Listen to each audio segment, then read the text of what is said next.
बिना गुरु के सवारी आना। यदि हमारा कोई गुरु नहीं है और फिर भी हमारे ऊपर सवारी आ रही है तो इसका क्या संकेत होता है। यदि हमारा गुरु नहीं है फिर भी सवारी आ रही है और क्यों आ रही है। जय जय महाकाली। मेरे चैनल में आपका स्वागत है। तो कैसे हैं आप? मैं आशा करती हूँ आप सभी अच्छे होंगे, स्वस्थ होंगे।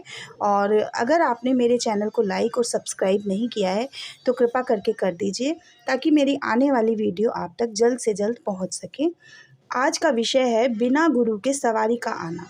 यदि हमारा कोई गुरु नहीं है और फिर भी हम पर सवारी आ रही है तो ऐसा क्यों होता है। आइए हम इस विषय में आज बात करते हैं। देखिए, एक टॉपिक पर ये इतने बड़े बड़े इतने वैसे टॉपिक होते हैं कि इनमें एक वीडियो में हम आपको समझा भी नहीं पाते हैं, क्योंकि ये विषय ही ऐसे हैं। तो मैं कोशिश करूँगी कि आपको ज़्यादा से ज़्यादा समझा सकूँ। अगर आपके ऊपर सवारी आ रही है और आपका कोई गुरु नहीं है तो इसका कारण यह है कि सवारी इसलिए आ रही है आपके ऊपर कि आपके कुछ पिछले जन्म के ऐसे कर्म हैं। आपने कुछ पिछले जन्म में ऐसे कर्म किए थे, या तो आप कोई भक्त थे या आप साधक थे, तो आप पर प्रसन्न होकर सवारी आ रही है। क्योंकि वह देवता आपकी मृत्यु हुई है। देवता तो आपके ऐसे के ऐसे ही हैं। वह आपके जो आपकी आत्मा है उसके साथ हैं। आपने जब इस जन्म में पूजा पाठ शुरू किया तो वह खुश होकर आपके ऊपर प्रसन्न होकर सवारी के रूप में आने लगे। अगर आप इस जन्म में भी नियमित रूप से पूजा पाठ कर रहे हैं और आपके इष्ट देव आपसे प्रसन्न हैं तो आपके ऊपर सवारी आ सकती है। और अगर आपको सवारी आ रही है और आपके गुरु नहीं है तो आपको क्या करना चाहिए। तो आपको हवन करना चाहिए। रोज़ डेली आपको हवन करना चाहिए। इससे क्या होगा, आपकी हवन जब आपका हवन होगा तो आपकी जो सवारी है वह खुलने लग जाएगी और तीव्रता से आने लगेगी। आपको रोज़ 7 दिन तक लगातार हवन कर सकते हैं या फिर हफ्ते में एक बारी हवन ज़रूर कीजिए। इससे जो आपकी शरीर में जो मलिनता आ गई है, आपकी नेगेटिव एनर्जी आपसे जो अट्रैक्ट हुई है वह भी साफ़ होगी। आपका ऑरा भी क्लीन होगा। आपकी कुंडलिनी जो शक्ति है वह भी तीव्रता से जागृत होने लगेगी। इसलिए आपको हवन ज़रूर करना है।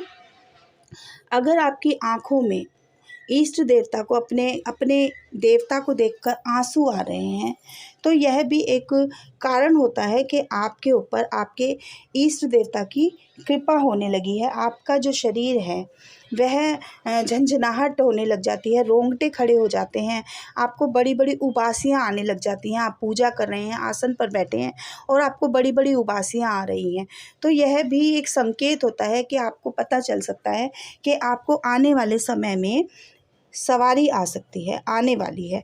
आपका शरीर गोल गोल घूमने लग जाता है। आप पूजा कर रहे हैं, आपका शरीर गोल गोल घूम रहा है या फिर आगे पीछे घूम रहा है, आप झूम रहे हैं, आपका शरीर झूम रहा है, तो इससे भी हमें पता चल जाता है।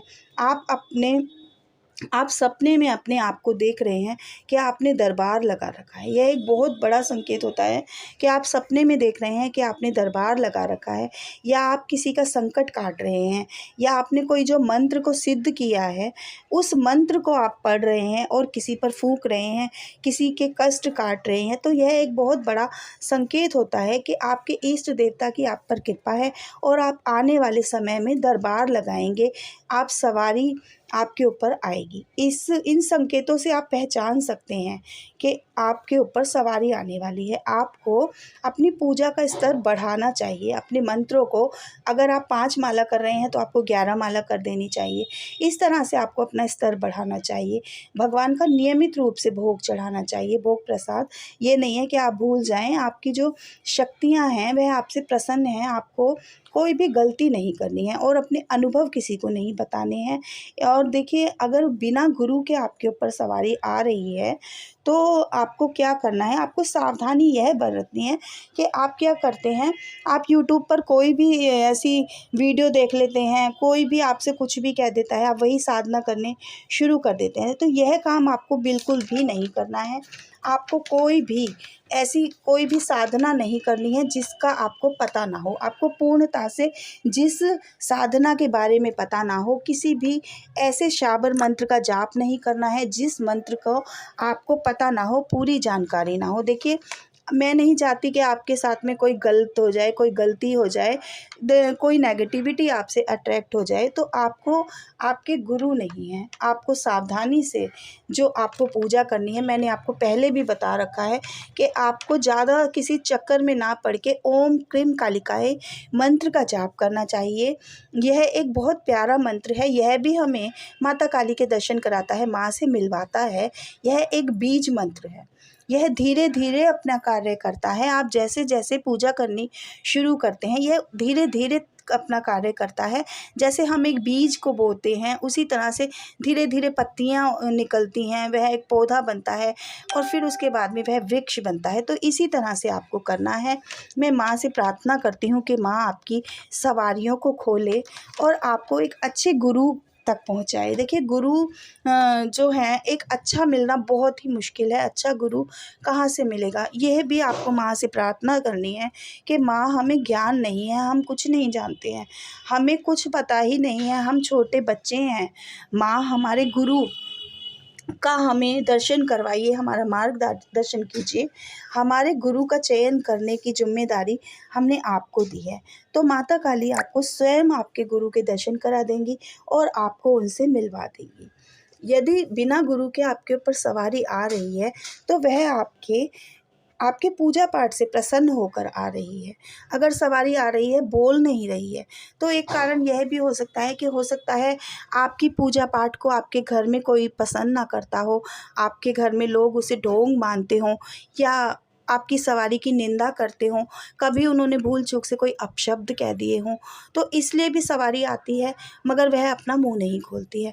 इसलिए आपको बहुत ही सावधानी से माँ से प्रार्थना करनी है, पूजा करनी है।